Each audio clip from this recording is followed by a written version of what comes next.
République, Monsieur le Président de l'Assemblée nationale, Mesdames et Messieurs les ministres et secrétaires d'État, Messieurs les chefs d'institution, honorables députés, Mesdames et Messieurs les ambassadeurs, Mesdames et Messieurs les gouverneurs de région, Mesdames et Messieurs les élus locaux, Mesdames et Messieurs les partenaires au développement, Mesdames et Messieurs les autorités de régulation, Mesdames et Messieurs les représentants du secteur privé, des organisations syndicales et professionnelles et de la société civile, chers invités, Mesdames et Messieurs, nous sommes aujourd'hui réunis à un moment extrêmement important de la vie de notre nation pour présenter, au-delà du public ici présent, à tout le peuple sénégalais, le plan de redressement économique et social. Je voudrais rappeler que ce plan n'est pas tombé du ciel. Il fait partie d'un ensemble. Et ce rappel référentiel est important parce que nous avons d'abord travaillé à préparer un document prospectif. Document qui a été préparé sur commande de son Excellence Monsieur le Président de la République et qui devait décliner son programme, le programme avec lequel il a été porté à la magistrature suprême par le peuple sénégalais. Ce document appelé Vision 2050 était phasé, 3 phases notamment. La phase redressement, qui est une phase qui devait se dérouler sur une périodicité de 3 ans. Je ne sais pas si le présentateur ne suit pas apparemment.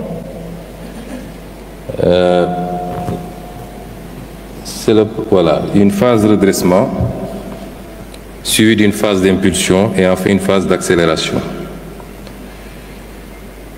La phase de redressement devait nous permettre de partager la vision, de mobiliser les citoyens, de poser les premières bases de la transformation et d'engranger les premiers résultats de ce travail. Elle sera suivie de la phase impulsion, qui est la phase de mise en œuvre de l'ensemble des leviers d'amorçage de la transformation et de la poursuite de la mise en œuvre des stratégies filières. Et enfin, une 3e phase, la phase accélération, qui devait nous permettre, comme son nom l'indique, d'accélérer la politique de développement des filières et de visibiliser la croissance engrangée à l'horizon 2050. Si vous regardez ce graphique, vous vous rendrez compte que, et ça nous permet de répondre à une question, parce qu'on a l'habitude d'entendre dire que nous demandons aux Sénégalais de patienter jusqu'en 2050. Si vous voyez les courbes qu'il y a au-dessus de ce graphique, vous vous rendrez compte que les phases ne s'excluent pas. La première phase, celle qui consistait à redresser, démarre évidemment en 2024 avec l'élection du président de la République et se termine quasiment à la fin de ce cycle, c'est-à-dire en 2029. Mais vous vous rendez compte que la courbe jaune qui suit, c'est-à-dire l'impulsion, n'attend pas qu'on ait terminé la phase de redressement. Dès le milieu du mandat, c'est-à-dire d'ici 2026, nous démarrons la phase impulsion qui prendra fin en 2034. Et la phase d'accélération démarre presque simultanément avec la phase d'impulsion, ou 1 ou 2 ans après le démarrage de la phase d'impulsion. Et donc avant la fin de la première phase, c'est-à-dire le redressement. C'est une action combinée avec plusieurs phases qui ne s'excluent pas, mais avec la priorisation de l'une ou l'autre phase selon les périodes. Le redressement, pour le slide qui suit, doit nous permettre de faire un certain nombre de choses. D'abord, les réformes préalables à des actions futures. un certain nombre de réformes, réforme des institutions, réforme de la justice, réforme territoriale, décentralisation, déconcentration, et j'en passe. Il faut comprendre donc que la phase de redressement ne commence pas aujourd'hui avec le document que nous vous présentons. C'est l'un des éléments de ces réformes préalables, c'est-à-dire l'assainissement du cadre macroéconomique dont a parlé tout à l'heure M. le ministre de l'Économie.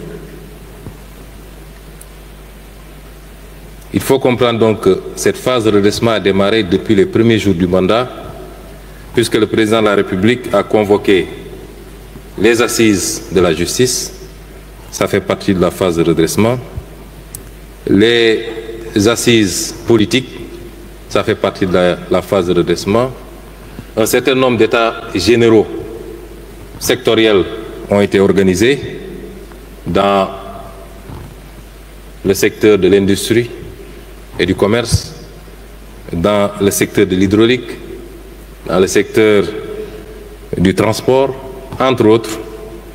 Toutes ces opérations s'incrustent dans cette phase de redressement. Et donc, vous pouvez situer l'opération, l'exercice d'aujourd'hui dans cette première partie, c'est-à-dire les réformes préalables à des actions futures, dans le sens qu'il concerne un des points, l'assainissement du cadre macroéconomique et l'impact de cet assainissement sur l'économie et sur le social. La deuxième phase, le deuxième élément de cette phase de redressement, c'est les réformes techniques qui préparent le terrain pour le développement d'autres services. Vous aurez dans ces réformes techniques les réformes sur le plan du numérique, par exemple. L'identité numérique unique est un élément important de cette phase. J'allais dire même tout ce qui a été conçu dans le New Deal technologique. Et la troisième phase, c'est la bonne gouvernance et la reddition des comptes. Je crois que sur le terrain de la bonne gouvernance, des actes substantiels ont été posés. Et les derniers en date, c'est le paquet de projets de loi qui a été adopté avant-hier en Conseil des ministres portant sur la réforme de l'OFNAC, sur l'accès à l'information, sur la déclaration de patrimoine, entre autres, et sur la reddition des comptes. Le travail se poursuit méthodiquement dans le respect des règles de droit. L'objectif de cette première phase, c'est-à-dire la phase de redressement de la vision 2050, c'est de tourner définitivement le braquet d'un modèle ancien vers un modèle nouveau, préalable à l'impulsion et à l'accélération. Et ces réformes constitueront une des priorités du premier quinquennat. Nous avons toujours posé le débat en termes de système et non pas en termes d'hommes. Et un système, c'est beaucoup plus l'interaction de règles, d'attitudes, de comportements. Et les réformes que nous allons entamer dans cette phase de redressement nous permettront de tourner la page de ce système que nous avons souvent décrié pour en ouvrir une autre. Pourquoi maintenant un plan de redressement économique et social? Cela est lié à l'héritage qui nous a été légué. Nous savions tous que l'héritage n'allait pas être des plus légers. Durant tout le temps passé dans l'opposition, nous l'avons crié fort, nous l'avons dénoncé avec des arguments valables et nous étions même allés jusqu'à prévenir les Sénégalais des difficultés auxquelles il fallait s'attendre, quel que soit le régime qui remplacerait le défunt régime. Et aujourd'hui, les différents audits réalisés aboutissent à un constat sans appel. L'audit des finances publiques qui a démarré avec le rapport établi par l'Inspection générale des finances, conforté, pour ne pas dire aggravé, par l'audit de ce rapport par la Cour des comptes, et enfin par le rapport de de Forvis Mazars, cet audit, ces différents audits débouchent sur un constat très difficile pour le Sénégal, d'un déficit qui cumule à 14% et d'une dette publique qui est de 119% du produit intérieur brut. 14% contre 4, quelque chose pour cent qui avait été déclaré et 119% contre 74% qui avait été déclaré par l'ancien régime. Évidemment, et c'est le lieu de féliciter et de rendre un hommage à son Excellence le Président de la République, qui aurait pu faire le choix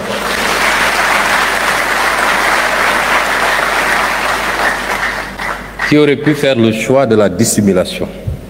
Je me rappelle des rencontres tenues autour de lui au palais avec les différents ministres concernés, le ministre des Finances, le ministre du Budget, le ministre des Finances et du Budget, le ministre de l'Économie et le désormais ministre d'État chargé de l'agenda et un certain nombre de ses conseillers, des réunions qui nous avaient permis d'apprécier la gravité de la situation, mais surtout des conséquences de l'exercice de vérité, si on choisissait de dire la vérité. Nous en étions conscients. Et le président a dit, je ne voudrais pas démarrer mon mandat sur un mensonge, je ne voudrais pas le dérouler sur un mensonge et le conclure par un mensonge.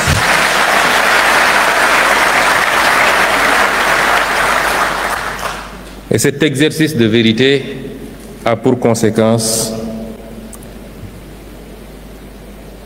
le respect difficile des engagements internationaux.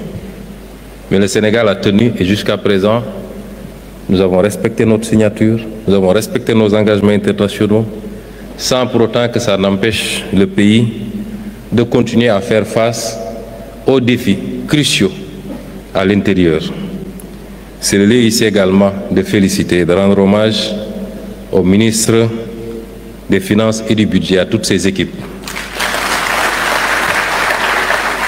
au ministre de l'Économie, qui chaque jour déploie un trésor d'énergie pour faire face à nos engagements internes et extérieurs. L'autre conséquence, c'est des conditions de plus en plus difficiles de financement extérieur, sur le financement extérieur. Évidemment, notre signature s'est dégradée. Vous avez vu tous les conséquences en termes de notation du Sénégal. Et c'est une des conséquences auxquelles nous nous attendions quand le président a décidé de se livrer à cet exercice de vérité. Le défi du retour à l'orthodoxie budgétaire, notamment l'objectif de revenir à 3% de déficit dans moins de 2 ans, c'est-à-dire en 2027, un pas important a été réalisé dès cette année, puisqu'aujourd'hui, on est à moins 8% de déficit dans la loi de finances rectificative du moins. Et donc, la moitié du chemin a été parcouru déjà. Et de revenir également à un niveau d'endettement raisonnable et respectueux des critères de convergence dans le cadre de l'espace UEMOA.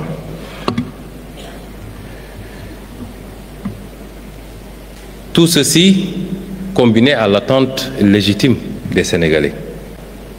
Nous sommes au XXIe siècle, les peuples sont devenus impatients. Les peuples n'attendent plus, les peuples veulent des résultats immédiats. Vous aurez beau leur expliquer la situation héritée. Évidemment, quand on hérite d'un legs, c'est avec son passif et son actif. Et plus le passif est lourd, plus la capacité à relancer et à réaliser est compromise. Mais c'est une réalité, les peuples sont à bon droit et légitimement impatients. Et le fait que le Sénégal soit projeté dans le top 5 des pays à plus forte croissance et peut-être le premier en 2025 en Afrique, ne signifie pas grand-chose si l'on considère ce que le Premier ministre de l'économie vient de dire, que la structure de notre croissance, dépouillée de la croissance, le PIB agricole et hydrocarbures, révèle des performances très faibles, voire médiocres, c'est-à-dire on ne dépasse pas les 4% de taux de croissance, ce qui pose un sérieux problème de productivité, particulièrement de l'investissement. Voilà les raisons qui nous fondent à travailler à un sursaut, à essayer de trouver des solutions. Lesquelles solutions doivent être d'abord endogènes, doivent provenir de l'effort interne produit par les Sénégalais, pour eux-mêmes. Ce plan de redressement permettra de trouver de nouvelles sources endogènes. Et dans le tableau que je vais vous présenter tout à l'heure, nous détaillerons ces ressources endogènes. Il nous permettra de retrouver les équilibres budgétaires dont j'ai parlé tout à l'heure. Et il nous permettra d'accélérer la progression de notre économie. Ce plan de financement pour le redressement de l'économie est fondé sur un certain nombre de principes. D'abord, le respect des engagements internationaux, comme je l'ai dit tout à l'heure. Nous tenons, quel que soit le régime qui a pris ces engagements et quelle que soit la nature de ces engagements, évidemment, nous pouvons travailler à identifier dans ce paquet de dettes la partie de la dette odieuse et poser le débat plus en profondeur avec les partenaires. Mais globalement, nous tenons à respecter ces engagements internationaux. Nous voulons remonter cette situation héritée sans pour autant aggraver la dette publique. Nous voulons le faire sans brader nos ressources naturelles et foncières.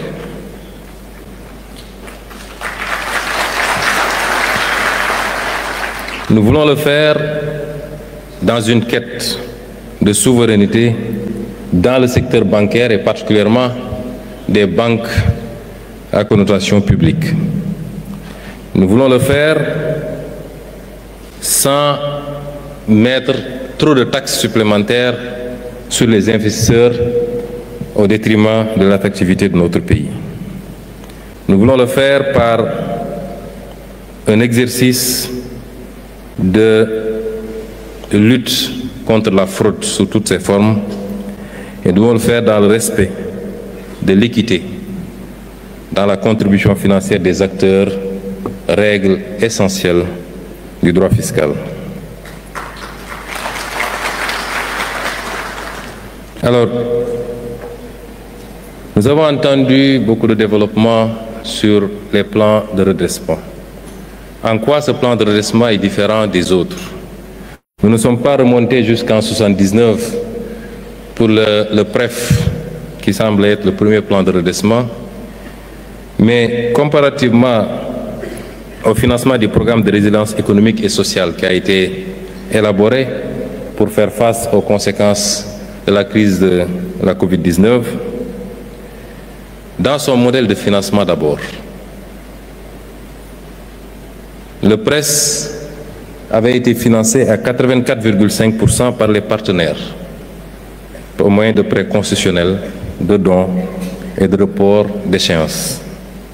L'État, pour un budget prévisionnel de 1 000 milliards, n'avait contribué qu'à hauteur de 102,25 milliards, soit 13%. Le PAP 2A, qui a pris le relais pour engranger les bénéfices du PRES, le PAP 2A projetait un budget de 14 712 milliards qui a fortement bénéficié, plus de 60% au moins, de ressources extérieures. Pour le présent plan de redressement, 90% des ressources sont attendues de la mobilisation de ressources endogènes sans endettement.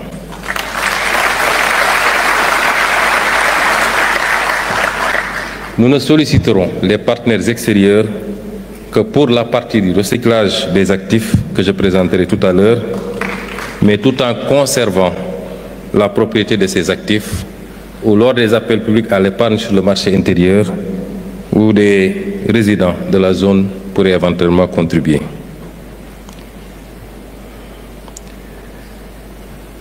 Un autre élément de comparaison, c'est que le coût du plan de redressement sera de 33% plus élevé que celui prévu dans le scénario de base, c'est-à-dire le document de programmation budgétaire économique et pluriannuel 2026-2028, qui fait des projections en moyenne d'un peu plus de 5 000 milliards.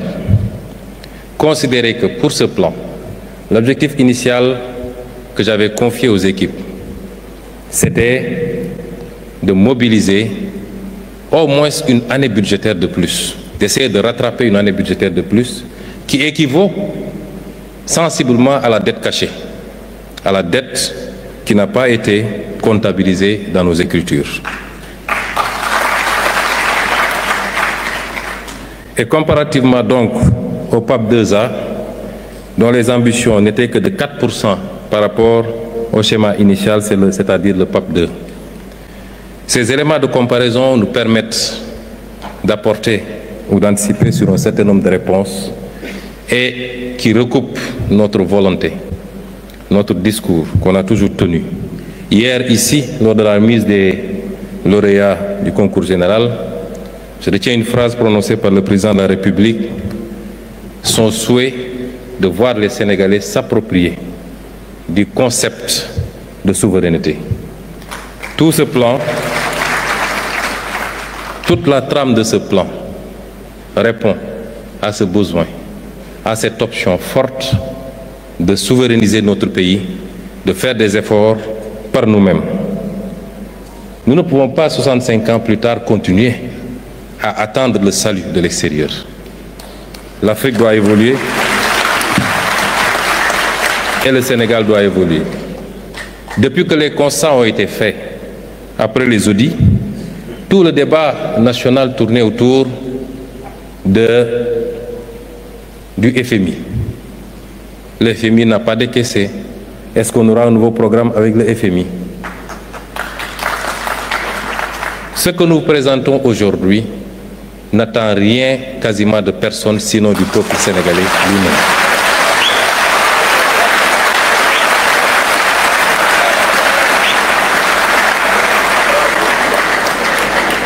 Et c'est fort de ces constats, que nous avons sollicité l'autorisation, sollicité et obtenu l'autorisation du président de la République pour mettre une équipe autour de nous à la primature, regroupant l'essentiel des ministères qui travaillent sur les domaines qui nous intéressaient pour la confection de ce plan de redressement. Je voudrais donc, à cette étape, féliciter les hauts fonctionnaires qui ont travaillé à ce plan. Mesdames et messieurs, le Sénégal regorge d'agents dans la fonction publique de qualité.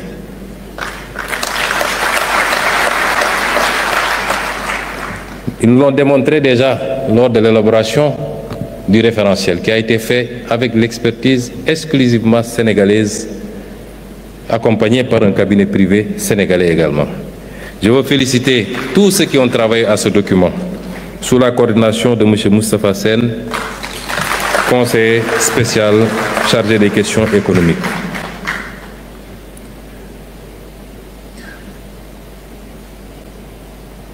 Les chantiers de financement du plan tournent autour de 3. Le premier chantier, c'est la réduction maîtrisée de la dépense publique, du train de vie de l'État.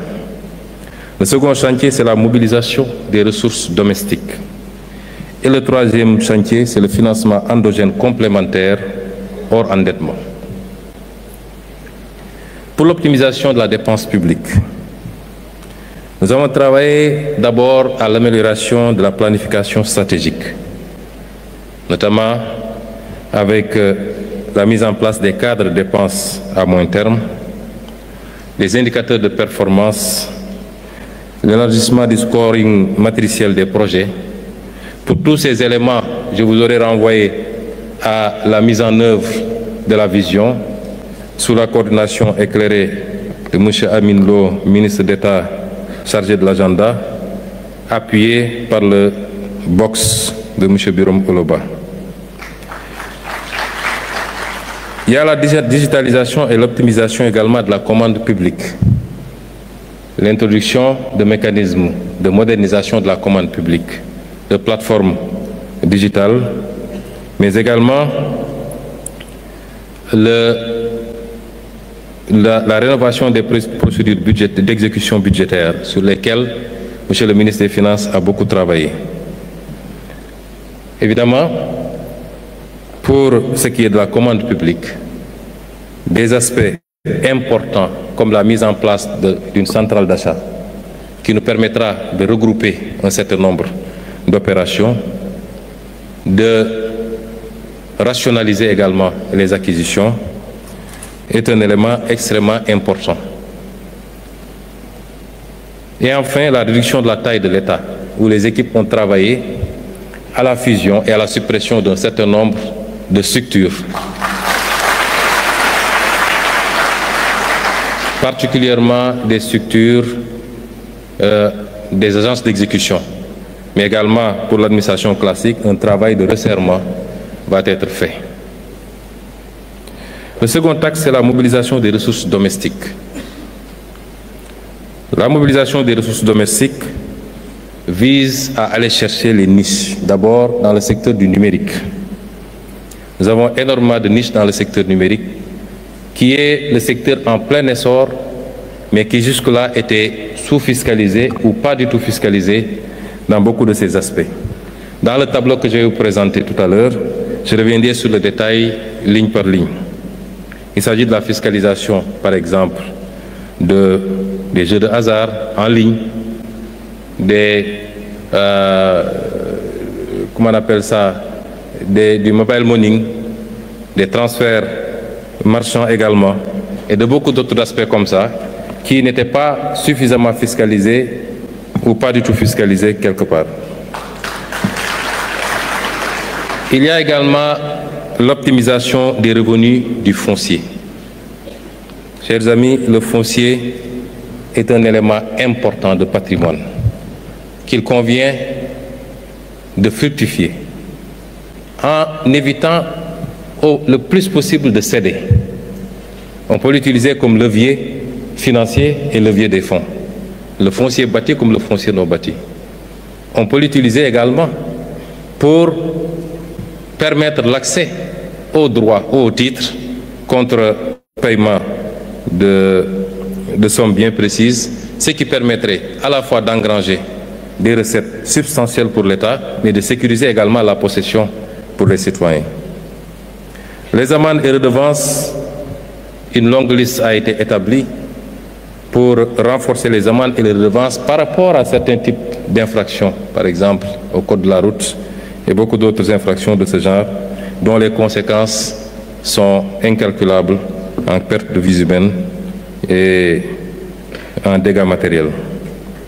Le recyclage d'actifs, nous avons beaucoup d'actifs qui nous ont coûté extrêmement cher, qui justifient une bonne partie de la dette. Les actifs portuaires, aéroportuaires, autoroutières, ainsi de suite, qu'il convient de recycler, avec l'option pour nous, toujours, de garder la propriété. Nous avons la possibilité de la concession, nous avons la possibilité de l'ouverture du capital, comme nous avons la possibilité de la cession.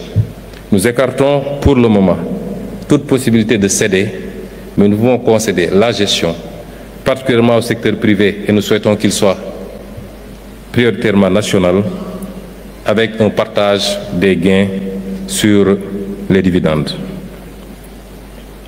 L'exploration du capital investissement également est un élément extrêmement important. corrélés à des préoccupations telles que la finance, l'économie sociale et solidaire et le développement des coopératives, notamment agricoles. La fiscalité environnementale qui, comme vous le savez, a un double objectif, à la fois dissuasif sur la pollution et donc environnementale, mais un objectif également de mobilisation de recettes, ce qu'on appelle la fiscalité verte et la fiscalité bleue sur la pollution et les différentes formes de pollution. Le financement durable, vert, bleu, énormément de fonds existent aujourd'hui, qui sont des fonds gratuits souvent, les fonds verts et les fonds bleus. À travers le monde, le Sénégal est parti à un certain nombre de conventions, notamment sur la transition écologique juste, qui peuvent aujourd'hui venir abonder également cet effort. Et enfin, la rationalisation des différentes subventions.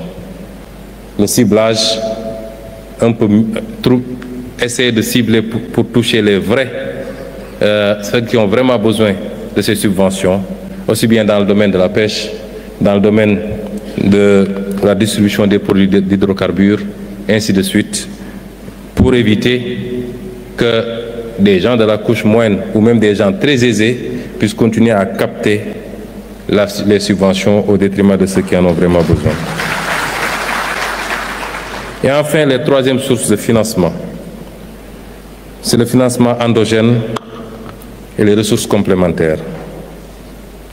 Je veux citer ici l'appel public à l'épargne dont nous usons de plus en plus pour mobiliser des ressources sur le marché intérieur en monnaie locale, parce que l'un des problèmes de notre dette aussi, c'est que nous empruntons à monnaie étrangère alors qu'on doit rembourser en monnaie locale. Ça pose un problème sérieux et aujourd'hui, il faut dépasser, de plus en plus recourir à d'autres modèles qui nous permettent de mobiliser des fonds sur le marché local, de financer notre dette en monnaie locale, et la dette en monnaie étrangère doit cibler au maximum possible des activités qui génèrent des revenus en devises, notamment l'exploitation des hydrocarbures, du pétrole et du gaz ou le secteur minier. La promotion d'un secteur bancaire national fort, c'est-à-dire le secteur bancaire à capitaux majoritairement publics. Les débats sont encore en cours sur la nécessité ou non de fusionner un certain nombre d'instruments que nous avons, le fonds 6, le fonds GIP, un certain nombre d'autres banques, la banque agricole, ainsi de suite, pour, à l'image d'un certain nombre de modèles, avoir un instrument de financement de l'économie de développement fort et structuré. C'est des débats qui seront tranchés par son Excellence. Le Sénégal en a déjà usé pour la réfection du building administratif et du ministère de l'Intérieur, des Finances, si je ne m'abuse. C'est des leviers qui permettent de lever des financements sains, comme le recours au mécanisme du WACF et beaucoup d'autres mécanismes de financement islamique. La renégociation, un travail est en train d'être fait. Et vous me permettrez de féliciter également à ce niveau l'équipe qui y travaille, le comité de lecture, dirigé par le conseiller spécial El Hadji Ibrahima Diop, qui a déjà renégocié beaucoup de contrats et de conventions. Je me rappelle, lors de nos écrits, quand on était dans l'opposition, nous nous référions aux statistiques de l'OCDE, qui chiffrait à peu près les surfacturations dans les marchés publics, dans les pays à économie avancée, comme on dit, à peu près 11%. Pour le travail que nous avons commencé à faire, qui touche peut-être principalement le secteur des BTP, un peu l'énergie, un peu la santé, etc., le constat, c'est que nous sommes déjà à 18% de surfacturation sur les marchés publics. Et les gains qu'on ferait, rien qu'en assainissant ce volume dans le budget d'investissement, nous permettrait d'engranger des profits significatifs.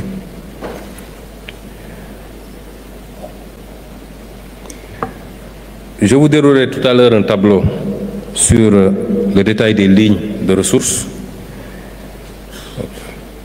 sur les ressources domestiques, les ressources recyclables, le financement complémentaire au endettement et la réduction de la taille de l'État. Mais les ressources attendues sur les 3 ans, 2025-2028, pour les ressources domestiques additionnelles, nous attendons 2111 milliards. Pour le recyclage d'actifs restant la propriété de l'État, nous attendons 1091 milliards. Pour les économies sur la réduction de la taille de l'État, nous attendons 50 milliards. Pour le moment, j'y reviendrai parce que nous avons un tableau assez long d'une 50aine de mesures qui sont encore en cours d'évaluation. Et l'essentiel de ces mesures porte sur la taille de l'État. Et enfin, sur le financement endogène complémentaire hors endettement, nous attendons 1352 milliards. Le tout nous permet de nous projeter sur 4605 milliards pour le moment, en attendant les autres mesures à évaluer, qui sont des mesures très importantes et qui, selon mes estimations, nous permettront d'ajouter peut-être 2000 à 2600 milliards à ce tableau. Et l'injection de ces ressources doit générer à peu près 1062 milliards de recettes fiscales, ce qui sera réparti sur les 3 années. La première année, 274 milliards, la deuxième, 444 milliards et la troisième année, 344 milliards. Ce qui nous donne un total de ressources projetées de 5667 milliards provisoirement.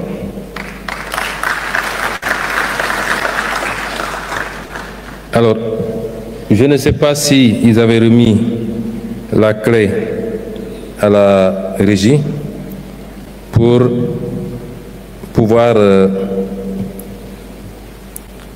vous projeter le tableau détaillé que je vais commenter maintenant.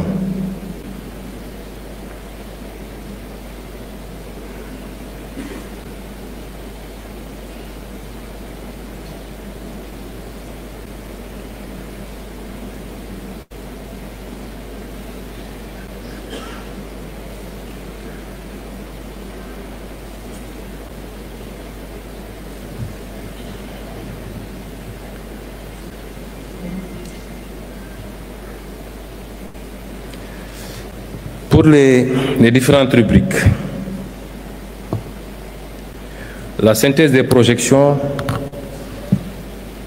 se décompose en mesures nouvelles et réalistes de génération de recettes publiques et leur potentiel budgétaire sur la période 2025-2028.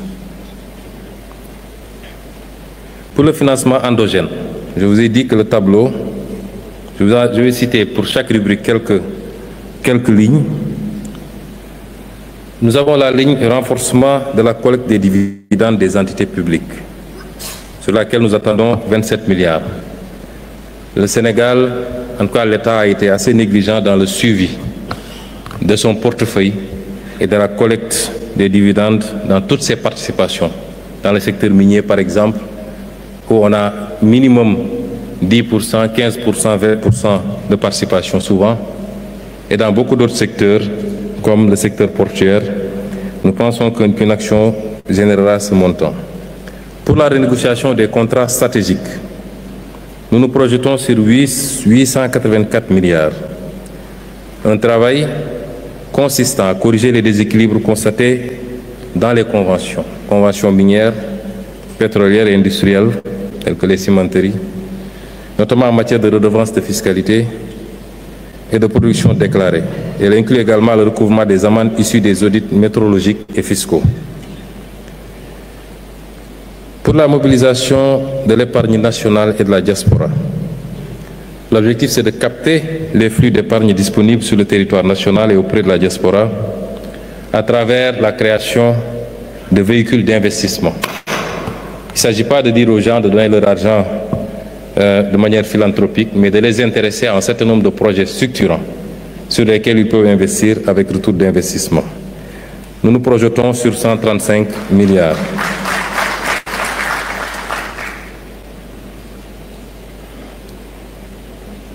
Sur le déploiement des financements participatifs et solidaires, le WACF, les instruments tels que le Sukuk et les plateformes de crowdfunding, nous projetons 300 milliards. Pour l'approvisionnement gaz par GTA, un élément extrêmement important.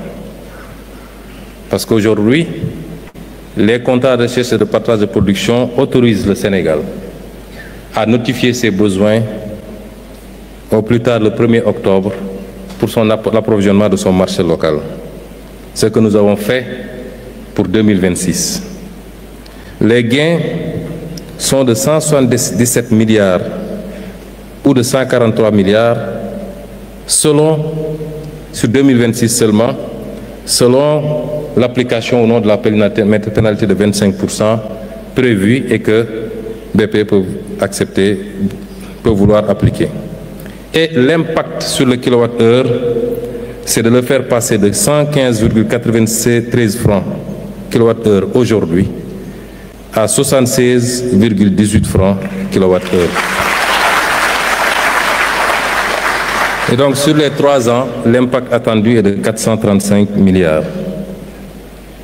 Pour les actifs détenus par la SOGEPA, qui peuvent être utilisés comme effet de levier, nous nous projetons à 341 milliards.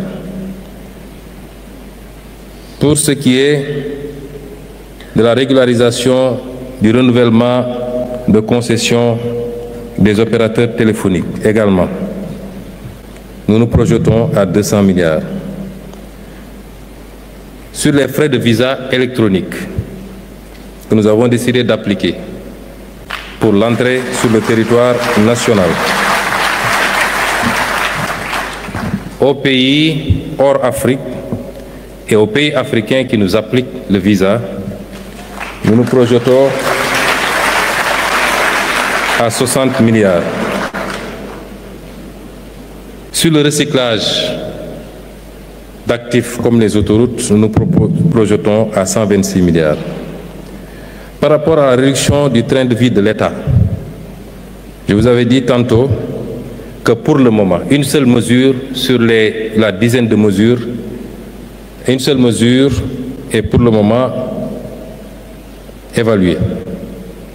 C'est la restructuration du secteur parapublic, notamment la suppression et la fusion d'agences, et elle nous donne un gain de 50 milliards. Les 8 ou 9 autres mesures sont en cours d'évaluation et je peux vous en citer quelques-unes qui sont des mesures fortes relativement à la réduction de la taille de l'État ou du train de vie de l'État. J'ai parlé tantôt de l'élimination des surfacturations sur les marchés et les chantiers publics, la réduction des subventions accordées à certaines entités publiques qui doivent pouvoir avoir leur autonomie financière, la réduction sélective et progressive des subventions aux équipements de pêche, des détaxes de carburant, etc., l'économie sur les frais liés à l'organisation des élections. Et je crois que les conclusions du dialogue politique nous permettraient de le faire, rien qu'avec le bulletin unique. Je passe sur les autres. Le plafonnement de la masse salariale dans le secteur parapublic, puisque la loi organique portant sur les lois de finances a prévu le plafonnement, l'inscription chaque année dans la loi de finances, le plafonnement des salaires dans le secteur parapublic et au niveau des institutions et du secteur public. Ça n'a été inscrit qu'en 2021, le décret d'application n'a jamais été pris. Et sur 2026, nous réintégrerons cette mesure qui aura certainement un impact important. La réduction de la fréquence et du coût des missions à l'étranger, la mise en place de la centrale d'achat, la réduction des charges locatives d'eau et d'électricité de l'administration, l'optimisation de la réforme sur les véhicules de l'administration, la lutte contre les pertes techniques même de la Sénélec qui sont évaluées à 90 milliards quand même. C'est autant de mesures qui vont venir abonder cette rubrique et certainement nous permettre de faire des économies extrêmement plus substantielles sur le train de vie de l'État.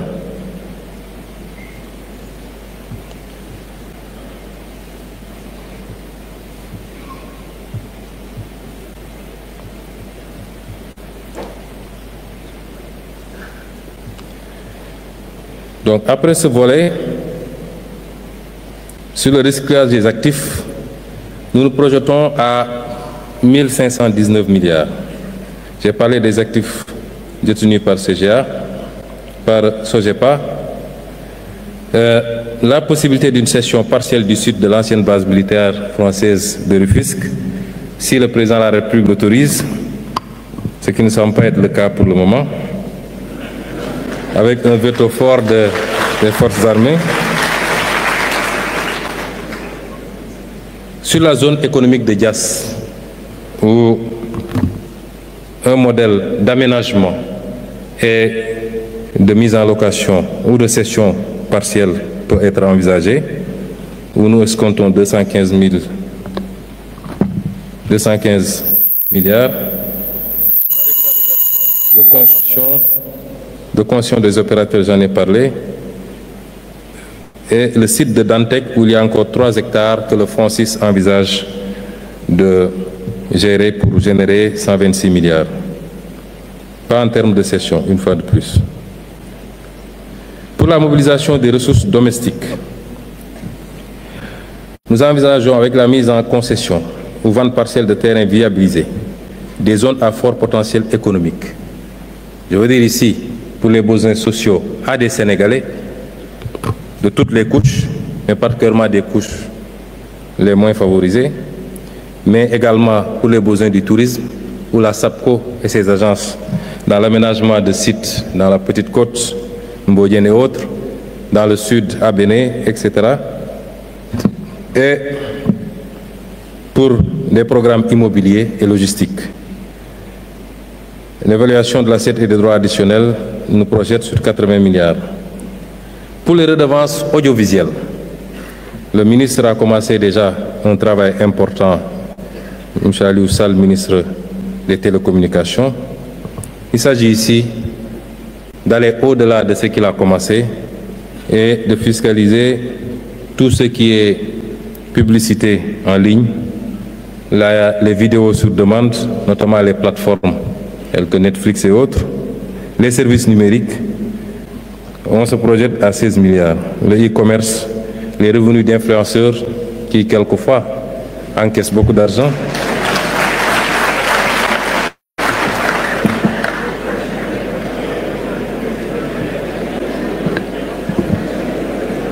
La taxation du mobile money.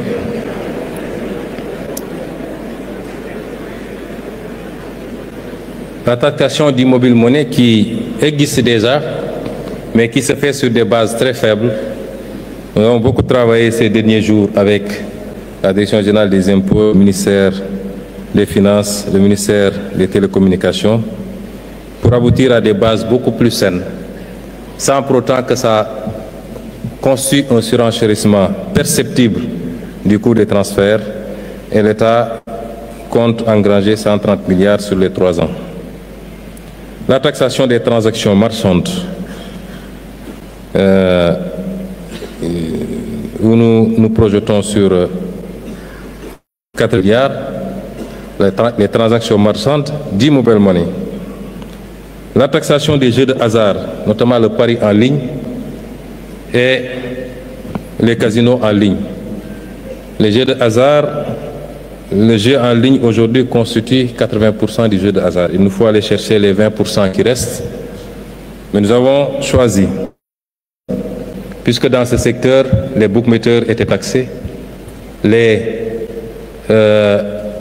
LONASE est taxée, mais les parieurs ne sont pas taxés. Taxation du gain, 75% des mises constituent un gain que le des parieurs, mais également nous envisageons un modèle de taxation même de la mise, parce qu'au-delà de la mobilisation de recettes, nous avons l'obligation en tant qu'État de protéger, surtout les petits parieurs, contre eux-mêmes et contre l'addiction au jeu. L'augmentation du taux de la taxe sur le tabac, c'est le même principe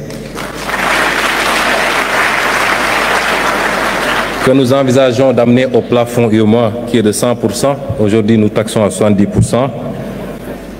Et je crois que la fumée peut rapporter 100 milliards.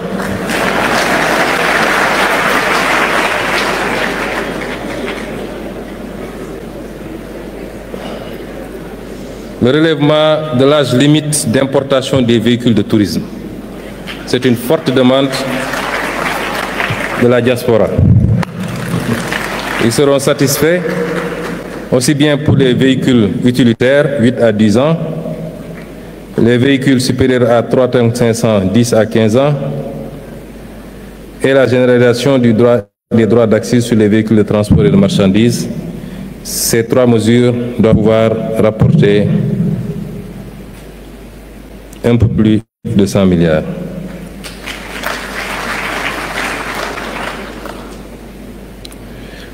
La réactivation des droits à l'importation pour les téléphones portables, qui avait été suspendu avec la redevance RUTEL, mais tout le monde convient, les autorités douanières, le ministère de l'économie et des finances, qu'il est temps de remettre en place cette taxation, et les projections sont à 200 milliards. Je voudrais dire que tous les chiffres que nous avançons ici sont des chiffres minorés. J'ai demandé à l'équipe de prendre les options les plus minimalistes possibles pour nous aménager une marge d'erreur substantielle.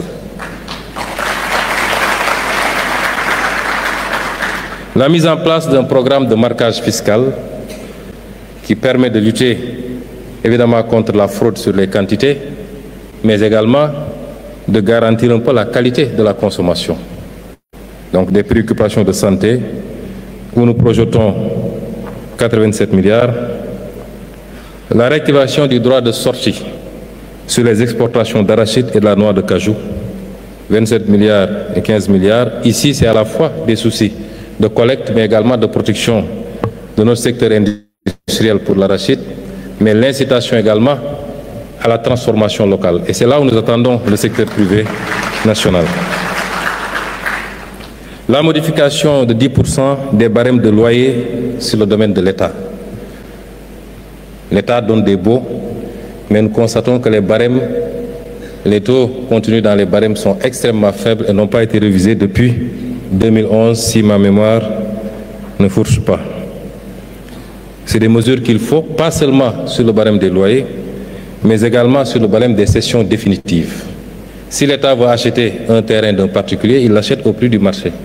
Mais si l'État vend un particulier, il vend 10 fois, 20 fois, 30 fois moins cher parce qu'il vend selon un barème, puisque l'État n'est pas censé faire des profits sur le foncier.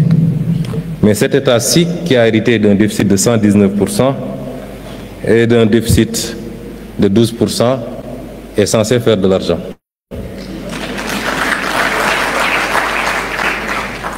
La régularisation massive des terres du domaine national. Nous avons travaillé avec M. Dia sur la possibilité de faire évoluer le PROCACEF, qui est un programme qui permet de régulariser les propriétaires allégués de terrain, particulièrement en zone rurale, mais ça se faisait presque gratuitement, mais on ne délivrait pas de droits ou de titres. L'instruction, c'est d'aller vers la délivrance de droits et de titres pour sécuriser les propriétés et permettre à ces gens-là non seulement de pouvoir sécuriser, mais de pouvoir même avoir un levier pour faire prévaloir auprès des banques pour lever des fonds utiles à leur activité. Donc, la mise en concession de terrains viabilisés dans des zones à fort potentiel économique. Et enfin, l'introduction d'une fiscalité verte et bleue par l'instauration d'une taxe carbone, d'une surtaxe sur les véhicules anciens à forte émission de CO2, ainsi qu'une éco-contribution sur certains produits importés, où nous escomptons 306 milliards. Ça, c'est les recettes fiscales attendues de l'injonction des ressources. Ça, c'est les ressources du moins, et les recettes fiscales attendues, je vous l'ai dit, c'est 1062 milliards. Et au total, l'ensemble des ressources s'élèveront à 5667 milliards provisoirement, en attendant de continuer l'évaluation des autres mesures qui sont tout aussi importantes. Parmi ces mesures, je peux vous en citer quelques-unes qui sont des leviers importants. Il y a le recours aux ressources longues qui nous permettra de lever des fonds en monnaie locale.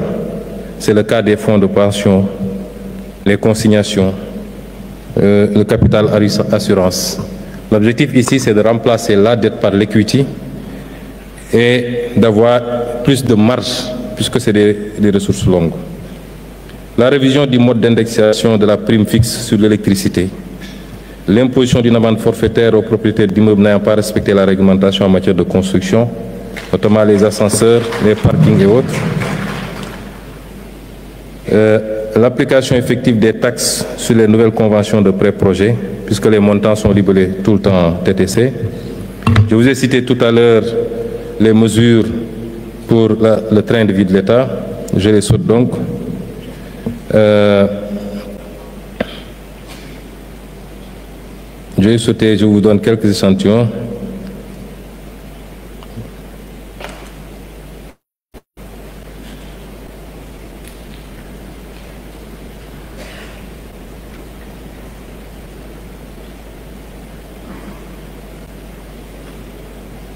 Donc, l'application du droit de sortie sur les exportations de produits miniers non couverts par la stabilisation fiscale, la taxation des occupants sans droit ni titre,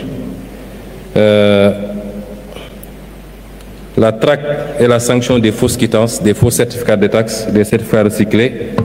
Nous sommes en train de faire ce travail sous la supervision du président de la République.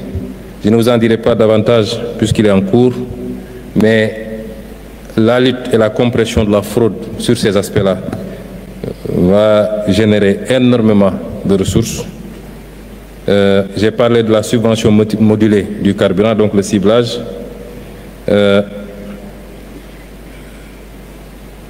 Et j'en passe et j'en passe. Il y a à peu près 37 mesures qui sont encore en cours d'évaluation et sur lesquelles nous comptons encore engranger pour dépasser largement les prévisions. L'exercice auquel nous nous livrons n'est pas seulement un exercice conjoncturel. C'est vrai, il y a une situation qui l'exige. Ça ne nous a pas été imposé de l'extérieur pour une fois. C'est souverainement qu'on a décidé de le faire.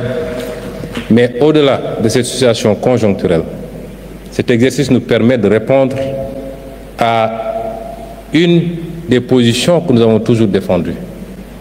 C'est que nous avons la capacité de faire évoluer de manière substantielle notre budget. Nous avons toujours dit que nous n'avons pas exploré peut-être le tiers de nos capacités. Ce qu'il faut retenir aujourd'hui, c'est que l'instauration de ces mesures et leur prolongement au-delà de ce délai de 3 mois doit nous permettre de hisser substantiellement le budget de l'État du Sénégal et d'offrir plus de possibilités à l'État de répondre aux préoccupations des Sénégalais.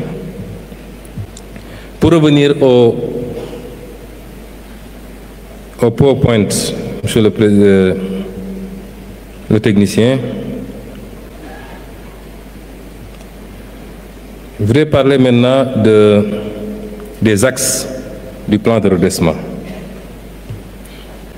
Le plan de redressement vise à mobiliser ces ressources, mais pourquoi faire? Orienter vers quoi?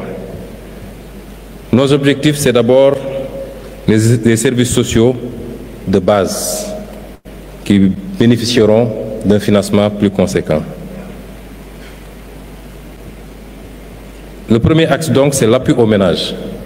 Dans l'appui aux ménages, nous avons une offre plus importante, mieux orientée de biens et services sociaux. Je vais vous parler des services liés à la santé, à l'éducation, à l'enseignement supérieur, au logement social décent, à l'accès à l'électricité et à l'eau, particulièrement dans le monde rural. C'est également l'obtention des titres de propriété facilités pour sécuriser les ménages. Et c'est les aides aux ménages pauvres, notamment la bourse de sécurité familiale, qui sera renforcée. C'est également une des préoccupations essentielles du président de la République et de mon gouvernement, c'est continuer à rendre le coût de la vie abordable pour nos concitoyens. Par l'approvisionnement, un meilleur approvisionnement du marché et éventuellement une baisse des prix des denrées.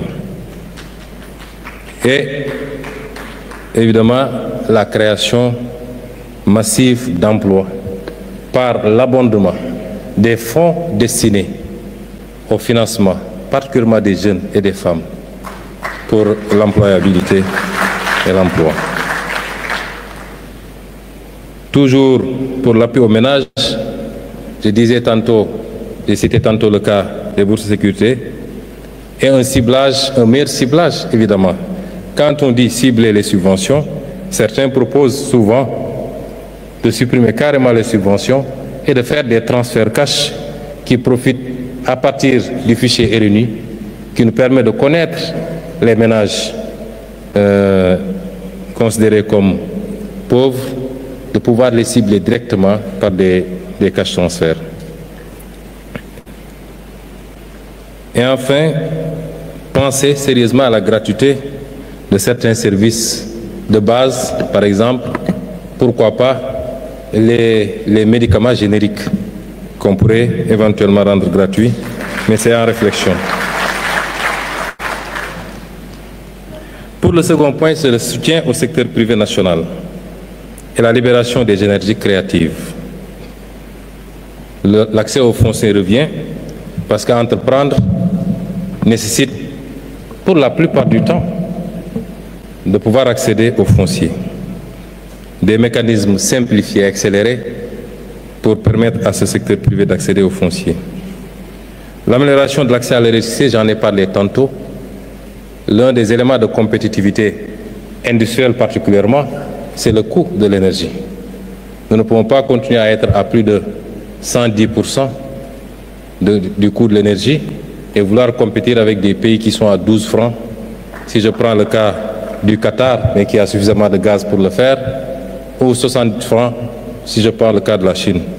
Il faut aujourd'hui que nous travaillions à baisser substantiellement le coût de l'énergie, mais également l'accès aux autres sources d'énergie pour le secteur privé particulièrement, les énergies renouvelables, le solaire singulièrement. Le paiement de la dette due au secteur privé. Après finalisation de l'audit de cette dette, l'engagement que prend le gouvernement, c'est de payer intégralement cette dette pour permettre à ce secteur privé. Certains nous disent qu'il faut vous assurer que les dettes que vous allez payer, les montants qui sont reçus soient réinjectés dans l'économie. Nous ne pouvons pas le garantir ou l'exiger, mais je suppose que pour un investisseur, la logique voudrait que s'il reçoit des paiements par rapport à une dette, qu'il les réinjecte dans l'outil de production pour pouvoir être plus productif et participer à la construction de notre développement. Le développement des infrastructures dans les pôles, entre les pôles, dans les zones économiques, également, est un engagement que nous prenons vis-à-vis du secteur privé. La mise en place d'une garantie marché pour faciliter beaucoup de choses, notamment avec les contrats triennaux, parce que beaucoup de membres de la société civile se plaignent de ne pas pouvoir avoir une prévisibilité par rapport au marché public. La réforme du climat des affaires, chantier que nous avons déjà initié avec la réforme du Code des investissements, du Code général des impôts, du Code des douanes, du Code minier, et j'en passe, avec l'objectif de réformer le climat des affaires, mais tout en sauvegardant les intérêts de l'État. La facilitation de l'accès aux intrants également, particulièrement pour le secteur primaire, est un engagement. Et enfin, l'accompagnement à la formalisation avec les guichets uniques et beaucoup d'autres outils qui permettraient d'accompagner une bonne partie de l'informel vers la formalisation. L'autre élément, c'est le développement des secteurs prioritaires, l'agriculture, la pêche et l'élevage. Je ne ferai que les citer parce que je vous renverrai au document Vision. Au début de mon exposé, je crois que j'ai sauté un slide pour vous dire que ce que nous faisons ne tombe pas du ciel. Nous avions d'abord le document Vision, nous avons ensuite le master plan décennal 2024-2034, nous avons la stratégie nationale de développement, qui est une stratégie quinquennale, nous avons même le document de programmation budgétaire et économique pluriannuel. J'aurais même pu citer la déclaration de politique générale. Mais ceci participe de ce premier point qu'on a appelé le redressement.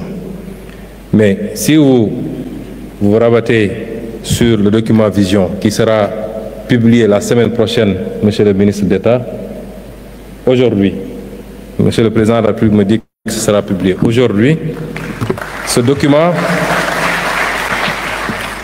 tout ce que je vais développer ici dans ce document, les offres et les projections sur les secteurs de l'agriculture, de la pêche et de l'élevage, la filière viande et lait, les industries légères, parce que dans le phasage, nous considérons qu'aucun pays ne s'est levé pour aller tout de suite vers les industries lourdes. Il faut pouvoir faire un ciblage et aller méthodiquement.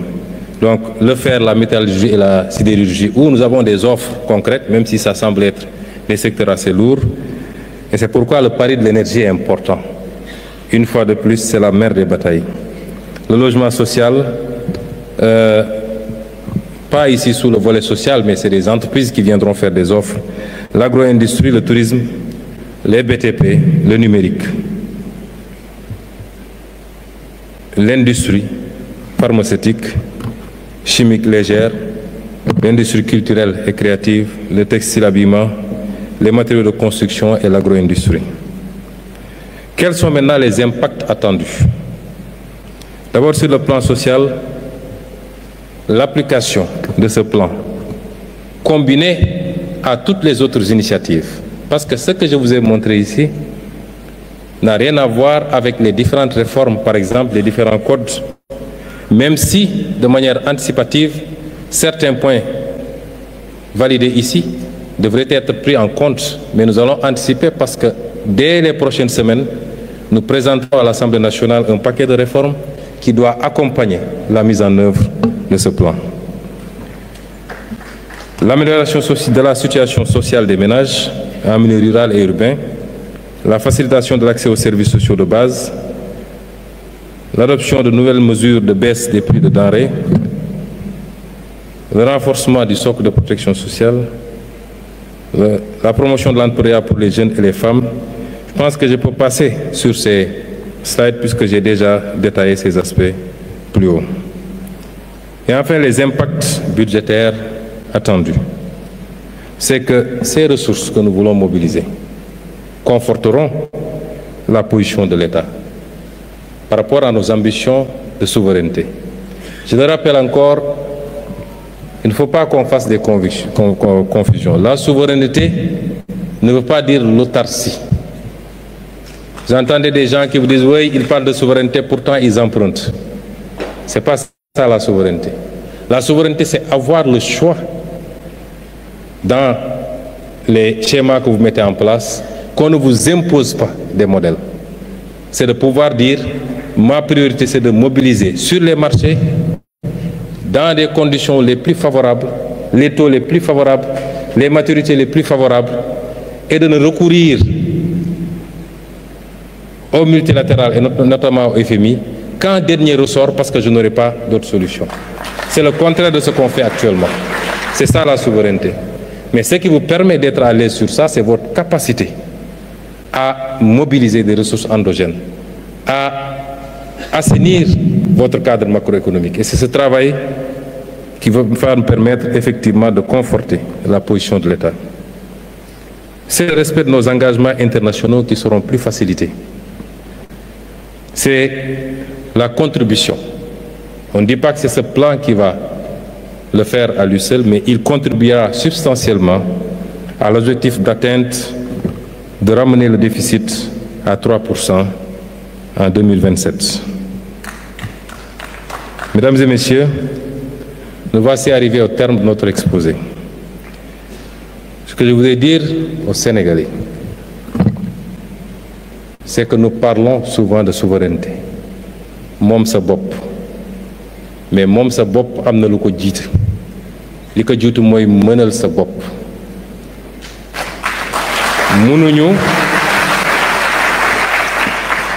mënuñu 65 ans après les indépendances jël suñu avenir yépp wéer ko ci liy jóge bitim réew moo xam dañ ñu koy lebal ci anam yoo xam ne métti na ci ñun suñuy sëtaat di daw walla dañuy tàllal loxo di ñaan réew muy doxee noonu mooy réew moo xam ne optewul pour le développement.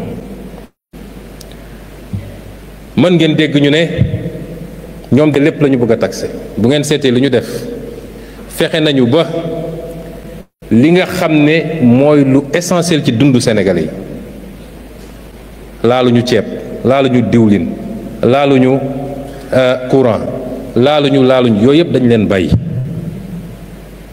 waaye muqi mi mën nañ cee laaj xaalis ndax du lu essentiel.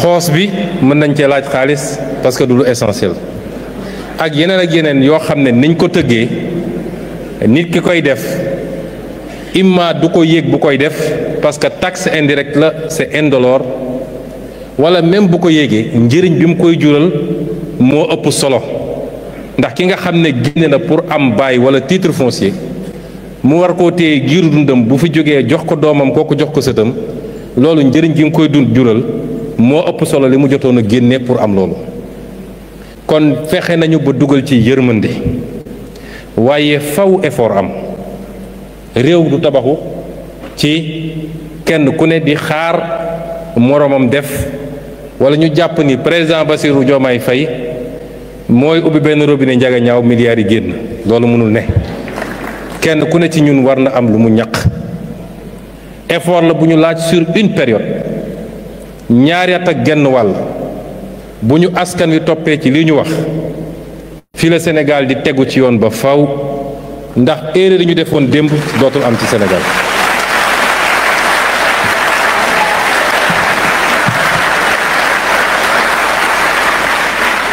ma xam nag njàmbarte réewu Sénégal ak askanu Sénégal njàmbarte boobu ñu wane woon démb pour ne dañuy sauver suñu démocratie ak suñu liberté mu jaraloon nit ñi bakkan ñàkk liggéey dem kaso loolu page boobu tourné nañ ko njàmbarte googu tey war nañ koo jublu nag ci tabax réew mi ci koom-koomu réew mi loolu la ñu laaj Sénégalais yi waaye nag effort bi ñu leen di laaj donte def nañ ci yërmande bu bari ñun ñëpp d'accord nañu dafa war am lu mu ànd ak ndax li ma leen njëkk a présenté ci situation réew mi mooy li ñu làq askan wi te lenn ci loolu ñu dugal ko fu mu warutoon a dugg du benn milliard du juróomi milliard est-ce que am na fii